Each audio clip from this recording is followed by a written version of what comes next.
Oh, the Dr. Pepper Blackberry is the best one you had in ages. Well, I trust you, Convoy. I'm excited to try it. I'm legitimately excited to try it. I might just save it for the big pay-per-view this weekend, AEW Revolution 2025, which is happening on March 9, 2025 at the Crypto.com arena. We got to stop with that, but nonetheless, a very well-known arena in the environment of arena sports in Los Angeles, particularly. So as it stands right now, that we talked about it a little bit earlier today on the review, on the Dynamite review, and the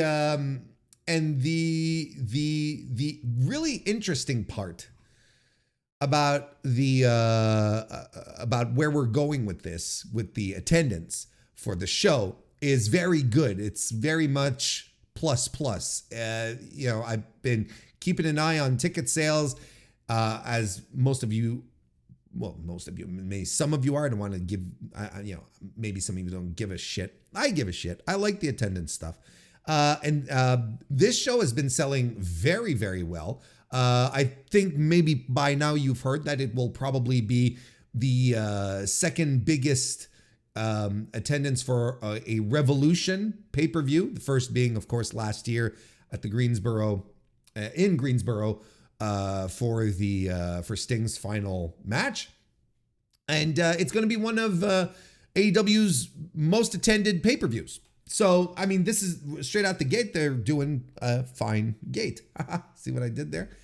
And it's going to be, you know, I think it has all the elements well put together to be a really good show. And I'm not surprised it's doing well, because the show has been, the shows, I should say, Dynamite, Collision, have been, have truly been building these stories extremely well up and down the card. Every match on this card, if you ask me, has been incredibly well built. It's, you know, that's what I've been talking about for the past couple of weeks on the Dynamite review. So if you haven't been watching the Dynamite review, you should be checking them out. And the and now that we're really close and that we're seeing it pay off, there's, you know, legitimate interest. I'm excited to see how it all turns out. Now, are they going to hit 10,000? I think there's a possibility. I think they will they'll get close to 10,000. That's for sure. Yeah, I'm convinced they're gonna get really, really close to 10,000. Will they hit 10,000? Well, that might be up for debate. That we might not that we might not know exactly.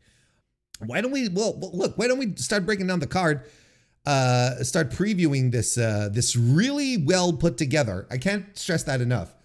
This really well built, well put together pay-per-view, which on top of it all, just on paper, even if you were to remove all of the build, like even on paper, this is a tremendous card. Like, it's a tremendous card, period. Let's start with the top, with the main event, the tippy top here. And we'll get into Abdu's comment as well as we get into it, or his question. The main event, of course, AEW World Championship match, Jon Moxley defending against Cope. Now, I was not a fan of the Death Rider angle since the start of the year, really. Particularly, like, I look, not to relitigate the whole thing. Death Rider angle started really strong, was very intriguing, then started to be less intriguing, became a little off, especially around the four-way match at World's End.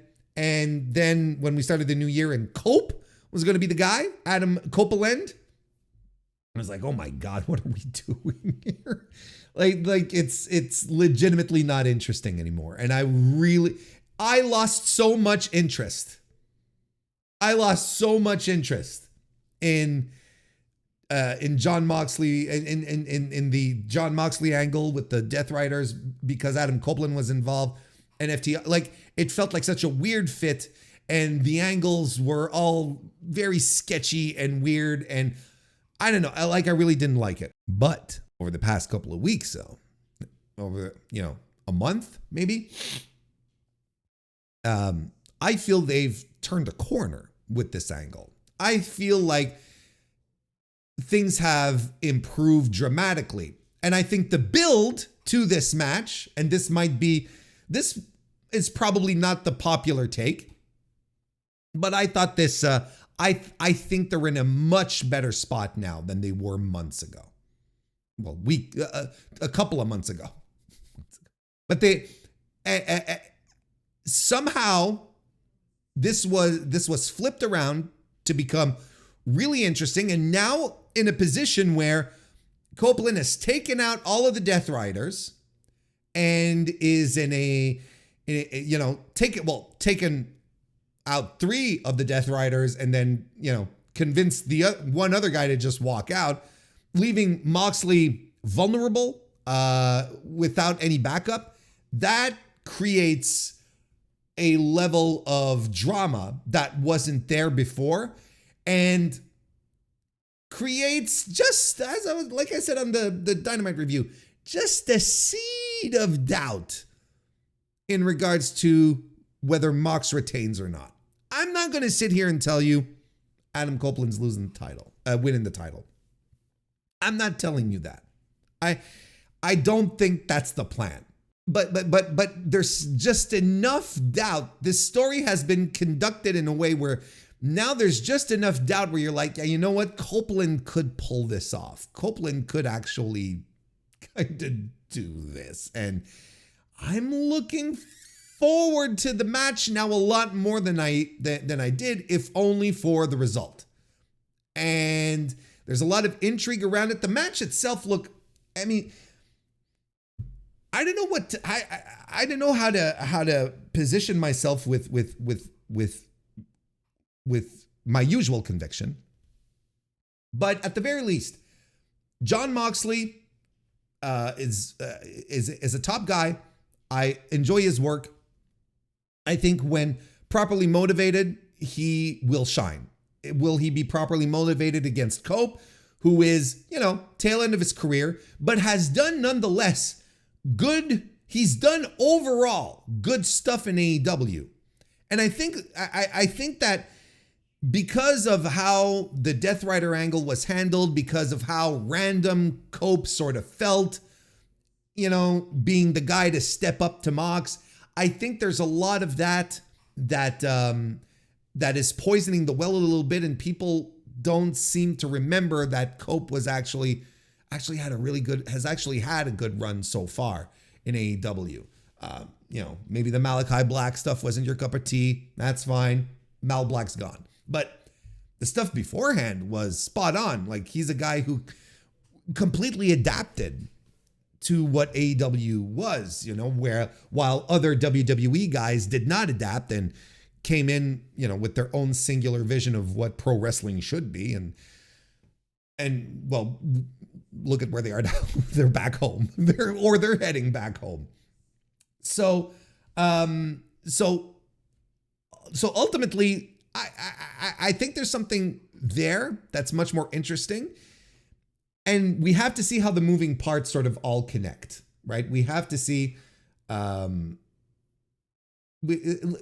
Chad is saying right now, you always sour on Cope when he starts stuff, but always end up loving his work. Who, like me, specifically me, or like in general? Because yes, I think that is a very good assessment of me. Because I was not of the people who was excited to see Adam Copeland join AEW. I was like, the hell, But turns out his stuff was great. The stuff that occurred recently, I don't think it didn't start out very good, but I think they've turned a corner. So I'm looking forward to this. I think John Moxley retains, but the question is, like, what happens around it? Because you really have a few moving parts here, right? In the chat, we had some speculation going around where Jay White will be the one to sign on Christian's contract and end Revolution as the new AEW World Champion. That's an interesting scenario. I also think there's a scenario where Adam Copeland, and this is the one that I started speculating on, and I still sort of hang on to, where Adam Copeland does beat Mox for the title, but then Christian runs in and then repeats what he did with the TNT title and wins the title off of Cope. I also think there's a scenario where Mox retains, but thanks to Jack Perry, who runs in. I don't think Wheeler Yuta disappearing was or walking away is is just a fun little thing to do for Wheeler. I think there might be actually something there. There might be something about that that will open the door for Jack Perry to join the Death Riders. Perry's not been around for a few weeks, a few months at this point. We know Mox likes him, like in kayfabe that happened. That was the one encounter was that I always liked you, kid. So, there's always that. No, I disagree. There is a connection because Mox ran into him backstage at one point when he was going out and the Elite were there, and he stares down at Jack and says, "I always liked you, kid." I think there's and frankly, Perry's attitude has always fit more with the Death Riders than it did with the Elite, if you think about it for a second. So there's a lot. Yeah, in September. It's called long-term storytelling. It's the kind of thing you can look back to, right? It was a seed they planted there, and they can move on.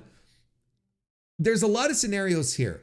The one thing that this is the one thing that I'm least looking forward to is I feel like this is the match that has the potential to have the most amount of nonsense around it, which might take me away from appreciating the match. If there's run-ins and surprises and shocks and all this shit, when all I want is like just let me have a wrestling match. I feel like this has the potential to annoy me the most. You know what I mean? And because all this stuff we're talking about cash-ins and Jay White running in and signing the contract and Jack Perry and all of this is like a few years ago, I would be sitting here telling you, no, that kind of stuff cannot and will not happen in AEW. But 2025 AEW, I cannot guarantee that this will not happen. It's not the same promotion. It doesn't have the same direction in that sense. I can't necessarily endorse. I can't necessarily say that it's not going to happen. Because it could happen in today's context with this company. It could absolutely happen. But look, for what it's worth, I think Mox retains the title. Does he keep it after? I don't know. Like at that point, it's like, I don't know. And I have a curiosity to see how they're going to handle this. But can we please get rid of the cash in? Can Christian just do anything? And at this point, I'd prefer he wins the title than to spend another month of him running around with, the phony baloney Money in the Bank. Okay. And not only that, not only do we get rid of it here, let's just get rid of it in general. Let's just never do that again. Because I think this cash-in situation has proven to be a problem for AEW Creative because they have to reference it. And it's been holding them back on stuff, I'm sure. So let's just never do this ever again, AEW. Never do another cash-in gimmick ever fucking again. Leave it to the other guys. And you do something different. Do something completely different. You know, you already do the Battle Royal Gauntlet, not the Eliminator Gauntlet. Battle Royal Gauntlet. And that's fresh. That's a you thing, AEW. Stick with that. But oh my God. Let's move on, because I do have a hard cutoff. Kensuke Takeshita will be defending the International Championship against Kenny Omega. Look, I don't know what to tell you here. I don't know what to tell you here. This is going to rule. Look, the floor on this match is great. Like this is the match that if it delivers anything less than that will be a disappointment. I'm sorry to put the pressure on you, but there's no pressure. This is Kenny Omega, one of the all-time greats, and Kensuke Takeshita, one of the best wrestlers, top 10 wrestlers on earth right now. I think expecting a great match out of these two guys as the floor is reasonable. Now, as for the outcome of this, the final result, until yesterday, when they were building up the fact that Kensuke Takeshita beat Kenny Omega 2 times in a week, and we're really pushing forward that Takeshita seems to have Omega's number, I was like, Omega's losing this match. Like, Kenny can lose this match and be fine, and then, you know, it'll be a nice feather in the cap of Takeshita. It'll be a nice feather in the cap of Takeshita, who has had a fine run as international champion, but I wouldn't call it great, you know, a fine run, good run. But could you imagine if he were able to like plant a flag and say Kenny Omega as champion? And I'm all for these, you know, these storied rivalries where, you know, and these things where Takeshita just has Omega's number, right? I would be absolutely okay if Kenny Omega drifted off into retirement, never having defeated in a singles, well, you know, not never, but since we've started keeping track. But, you know, cannot beat Kensuke Takeshita. Just like it's his, you know, just his natural nemesis, his Achilles heel. Takeshita just has his number. I think that would be tremendous. I think that would absolutely be tremendous. So while I believe that while I believe that Takeshita should win this, I think there is a possibility for Omega to win it, especially since they've been talking about wanting to merge the Continental title and the International title. They've been talking about merging those, which would probably be at an Omega Kazuchika Okada match in probably at All In.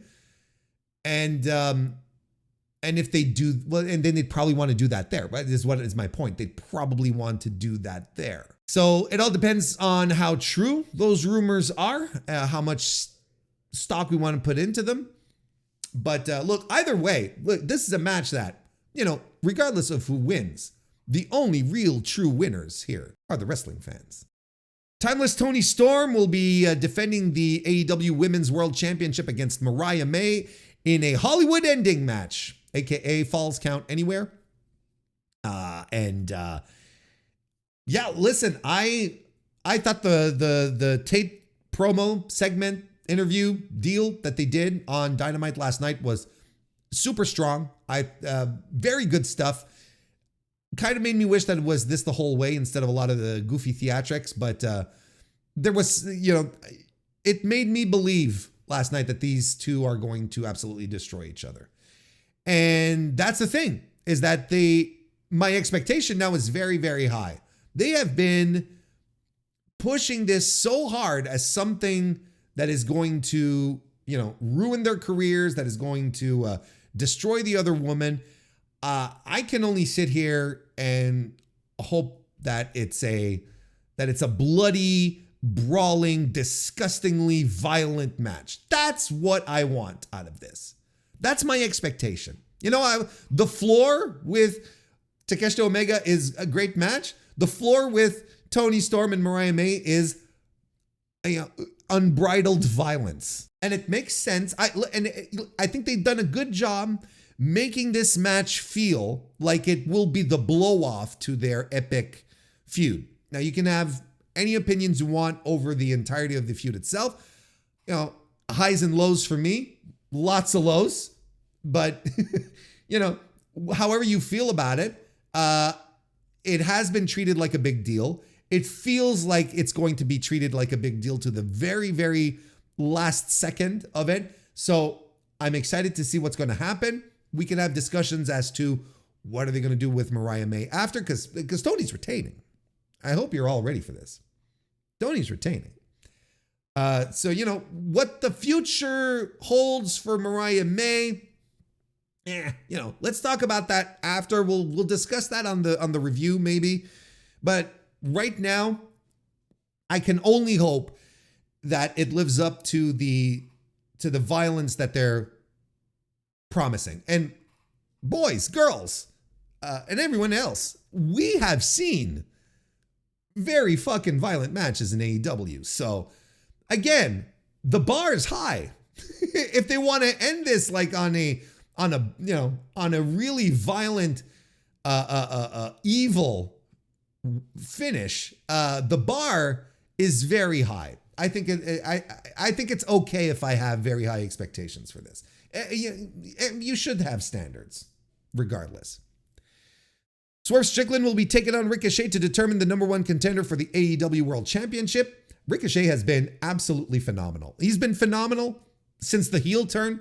This little sniveling geek persona that he has is so fucking annoying, and you just want to punch him in the mouth, and he's great. He's great. I think he's been great. And Swerve is cool as fuck. And this pairing is perfect. And I'm excited to see this match. I like the match that they had on Dynamite a couple of weeks ago. And if they were saving the big one for keeping the big one in the chamber, well, it's time to pull the trigger. And I think Swerve is going to win this one. One of the reasons why I feel Jon Moxley is going to retain, is because I think Mox should have to fight a former world champion, which he hasn't done yet, right? AEW world champion. I don't count the 4-way, by the way. And Swerve could be the guy. And that would be very interesting because Swerve, he's positioned as a badass as well. And he's a recent champion, and he's a beloved babyface on top of that. I think so. Swerve winning to me would be an indicator that Mox is going to retain. So we'll see. But this should be fun. This should be a good match. Baseline here is good for everyone. Mercedes Moné versus Momo Watanabe. Of course, Mercedes is defending the AEW TBS Championship. Momo won the International Women's Cup thing at Wrestle Dynasty, and chose to go after Moné's TBS Championship. Mercedes always scores high with the Joshis, so let's go. That's fine. There you go. This should be a lot of fun. This should be a blast and a half. I'm excited for it. The Hurt Syndicate will be taking on the Outrunners for the AEW Tag Team Championship. Listen, I still, as I often say, don't push the Outrunners. I think this is as far as they should go, and they're probably going to lose here, and that's fine. The Outrunners are a fun overact. I think that's why they were put in this spot over the Murder Machines, even though I would have preferred to see the Murder Machines go up against the Hurt Syndicate. AEW right now is not in a position to not book their over people. And the Outrunners are over. Put them in this little match here and have the Hurt Syndicate just plow through. And it's a breather match between two things. And it's fine. It's fine. It's quite all right. And the the thing that I appreciate the most in this build here is that the Hurt Syndicate are not taking the Outrunners seriously, and they shouldn't. They shouldn't. and they're not. So I'm all for this. The Outrunners are going to lose, and it's going to be completely okay. And the Outrunners are going to be fine, and the Hurt Syndicate will continue to be badasses, and that's it. That's what we do. MJF versus Hangman Adam Page. Oh, hello, John. Nice to see you, John. Welcome to the chat, John. MJF versus Hangman Adam Page. Listen, this is a match that I am super into. The build here has been exquisite. It's been phenomenal. It's been spot on great. It's been a story that's been developed between two of the main characters of AEW, right? I'm not the first to say it. This is not an original thought, but it is the best way to describe what's going on here. Adam Page, MJF, both of these guys in roles that the audience want them to be in. Hangman as a babyface, MJF as a heel, and both going in there to tear each other apart because they just don't like each other. Because MJF is a petty little piece of shit, jealous, envious, insecure. And Hangman Page is insecure as well. But, he, gardens. The point here is that we're reverting back to the, a source of greatness in AEW. And I honestly hope this feud does not end. I hope something happens here for this feud to continue. I feel like Adam Page should win and MJF but does something after to get his heat back, and this feud must continue. But if only for the match itself. You've got two guys who, both bleed for the company. They love AEW. They're OGs. They've been there from the start. The crowd is going to be super into this. This has the potential also to be a match of the night contender. Quite frankly, it has the potential to do that. So Page, MJF, I'm excited for it. And I boldly predict Hangman is he's shaving off the duster. He's coming back with his old music. He'll probably even wear something pink. And we're going to get full babyface Adam Page back. That's what I think. JPJ, how you doing? I'll be there in a couple of minutes. I'm almost done, brother. I'm almost done. I'll be joining you. Don't worry.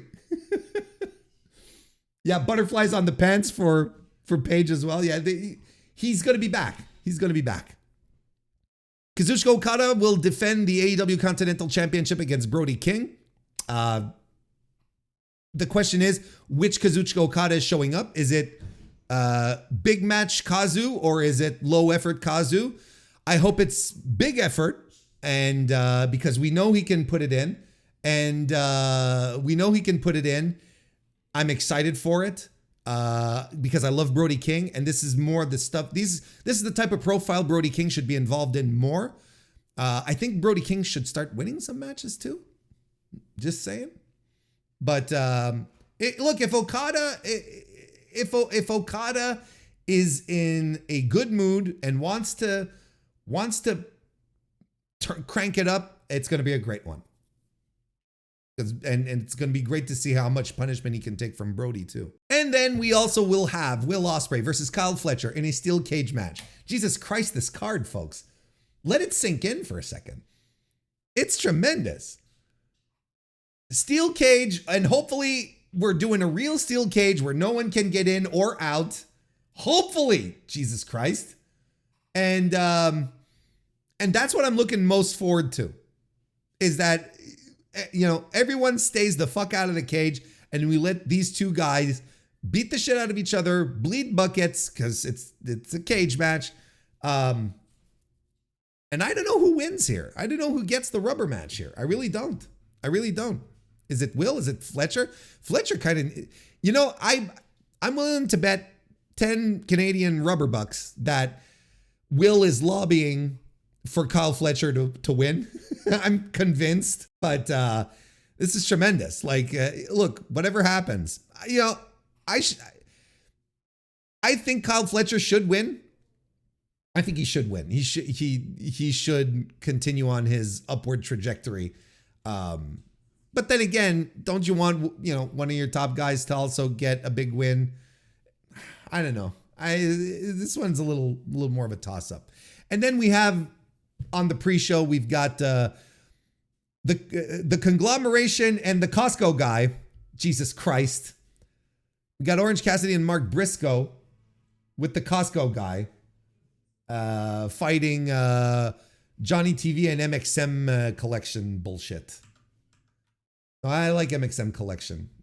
It's Johnny TV that I don't care about. Hopefully this draws in millions of viewers, right? No, the trios match is neatly tucked away on the pre-show.